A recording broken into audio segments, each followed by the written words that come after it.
एक सुबह गधा नदी के किनारे हरी घास खा रहा था। तभी वहाँ आतंकी लकड़बग्घा आ पहुँचा। अरे गधे, ये सारी घास मेरी है। अगर अपनी खैर चाहता है तो तुरंत यहाँ से भाग जा। लेकिन मैं तो बस थोड़ा सा पेट भरने आया हूँ। मैंने तुम्हारा कोई नुकसान भी नहीं किया है। मुझे किसी कारण की जरूरत नहीं। जो मुझे अच्छा लगेगा वही होगा और सबको मानना पड़ेगा। डर के मारे गधा वहाँ से भाग गया। लकड़बग्घा जोर जोर से हंसने लगा। उसे दूसरों को परेशान करने में बड़ा मजा आता था। शाम को गधा उदास होकर एक पेड़ के नीचे बैठा था। तभी लोमड़ी वहाँ आई। मित्र गधे, आज तुम इतने दुखी क्यों दिख रहे हो? क्या जंगल में फिर कोई परेशानी हुई है? हाँ लोमड़ी बहन, उस लकड़बग्घे ने मुझे घास खाने तक नहीं दी और बहुत डराया भी। यह बात गंभीर है। अगर उसे नहीं रोका गया तो वह पूरे जंगल की शांति नष्ट कर देगा। गधे ने सिर हिलाया।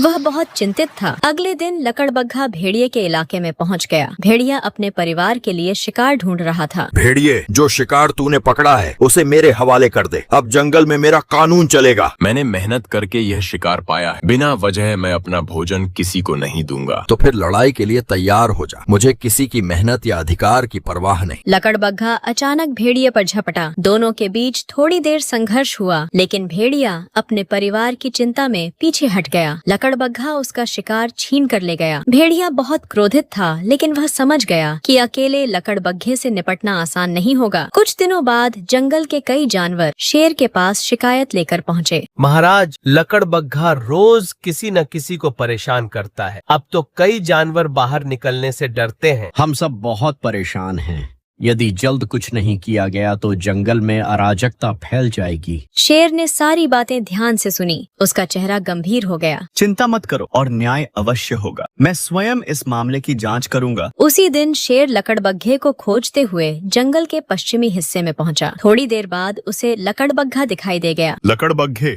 मुझे तुम्हारी शिकायतें मिली हैं। क्या ये सच है कि तुम जंगल के जानवरों को परेशान करते हो? महाराज, लोग बढ़ा चढ़ाकर बातें करते हैं। मैं तो सिर्फ अपनी ताकत दिखाता हूँ। इसमें गलत क्या है? ताकत का उपयोग रक्षा के लिए होता है, दूसरों को डराने और उनका अधिकार छीनने के लिए नहीं। मैं किसी से नहीं डरता। जिसे समस्या है वह मेरे सामने आकर बात करे। शेर ने उसे चेतावनी दी और वहाँ से चला गया, लेकिन लकड़बग्घे ने शेर की बात को गंभीरता से नहीं लिया। कुछ दिन तक वह शांत रहा, फिर पहले से भी ज्यादा शरारतें करने लगा। अब वह रात में जानवरों के घरों के पास जाकर डरावनी आवाजें निकालता। एक रात लोमड़ी ने अपनी आँखों से उसकी हरकतें देख ली। अगले दिन उसने गधे और भेड़िए को बुलाया। अब यह समस्या बहुत बढ़ चुकी है। केवल शिकायत करने से काम नहीं चलेगा। हमें कोई योजना बनानी होगी। मैं सहमत हूँ। उसने मेरा शिकार छीना था। यदि हम एकजुट रहें तो उसे रोक सकते हैं। मैं ताकतवर नहीं हूँ, लेकिन अपने दोस्तों की मदद के लिए जो होगा वह जरूर करूँगा। तीनों ने मिलकर शेर से मिलने का फैसला किया। राजा शेर अपनी गुफा के बाहर बैठा था जब तीनों उसके पास पहुँचे। तुम तीनों एक साथ आए हो। अवश्य कोई महत्वपूर्ण बात होगी। बताओ क्या समस्या है? महाराज, लकड़बग्घा आपकी चेतावनी के बाद भी नहीं सुधरा। वह अब पहले से ज्यादा आतंक फैला रहा है। यदि समय रहते उसे नहीं रोका गया तो जंगल के जानवरों का विश्वास टूट जाएगा। हम सब डर में जी रहे हैं। कृपया हमें कोई रास्ता बताइए जिससे जंगल फिर सुरक्षित बन सके। शेर कुछ देर सोचता रहा, फिर उसने गंभीर स्वर में कहा, अब समय आ गया है कि हम सब मिलकर उसका सामना करें, लेकिन जल्दबाजी नहीं करेंगे। पहले उसकी चाल समझेंगे। लोमड़ी की आंखों में उम्मीद चमक उठी। भेड़िए ने आत्मविश्वास से सिर हिलाया और गधे को भी हिम्मत मिली। उधर लकड़बग्घा अपने अड्डे पर बैठा था। उसे इस बात का जरा भी अंदाजा नहीं था कि जंगल के जानवर अब एकजुट होने लगे हैं। दूसरे दिन सभी शेर की गुफा के बाहर इकट्ठे हुए, क्योंकि उन्हें योजना जो बनानी थी। दोस्तों, केवल ताकत से हर लड़ाई नहीं जीती जाती। समझदारी, साहस और एकता सबसे बड़ी शक्ति होती है। महाराज, मैं उसकी हर गतिविधि पर नजर रखूंगी और सही समय पर सबको सूचना दूंगी। मैं अपने साथियों को तैयार रखूंगा ताकि जरूरत पड़ने पर हम तुरंत मदद कर सकें।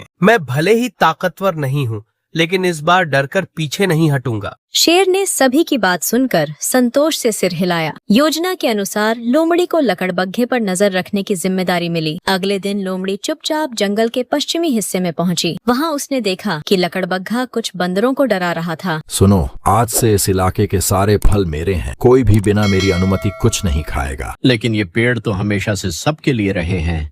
आप ऐसा कैसे कर सकते हैं? मुझे नियमों से कोई मतलब नहीं। जो मेरी बात नहीं मानेगा उसे सजा मिलेगी। बंदर डर कर वहाँ से भाग गए। लोमड़ी ने यह सब देखा और तुरंत शेर को खबर दी। अगले दिन सुबह सुबह लकड़बग्घा नदी किनारे पहुँचा, जहाँ गधा पानी पी रहा था। फिर से तुम यहाँ दिखाई दिए? क्या मेरी बातों का तुम पर कोई असर नहीं होता? यह नदी पूरे जंगल की है, मुझे भी यहाँ पानी पीने का अधिकार है। अधिकार की बातें मुझे मत सिखाओ, अभी यहाँ से चले जाओ। इस बार गधा नहीं डरा। मैं भागूंगा नहीं, तुमने बहुत लोगों को परेशान कर लिया है, अब यह सब नहीं चलेगा। लकड़बग्घा हैरान रह गया। उसे उम्मीद नहीं थी कि गधा उसका विरोध करेगा। उसी समय झाड़ियों के पीछे छिपी लोमड़ी सब देख रही थी। उसने तुरंत भेड़िए और शेर को संकेत भेज दिया। लगता है तुम्हें सबक सिखाना पड़ेगा ताकि बाकी जानवर भी डरना न भूले। सच्चाई के लिए खड़ा होना डरने से बेहतर है। आज मैं पीछे नहीं हटूंगा। जैसे ही लकड़बग्घा हमला करने वाला था, भेड़िया सामने आ गया। रुको लकड़बग्घे, अब तुम्हारा सामना अकेले जानवरों से नहीं, हम सब से होगा। तो तुम भी आ गए? अच्छा है, आज एक साथ सबको हरा दूंगा। तभी दूसरी ओर से लोमड़ी भी निकल आई। घमंड में इंसान हो या जानवर, दोनों अपनी हार को नहीं देख पाते। तुम्हारे साथ भी यही हो रहा है। लकड़बग्घा चारों तरफ देखने लगा। पहली बार उसे महसूस हुआ कि हालात उसके पक्ष में नहीं है, लेकिन उसका अहंकार अभी भी कम नहीं हुआ था। तुम लोग चाहे जितने इकट्ठे हो जाओ,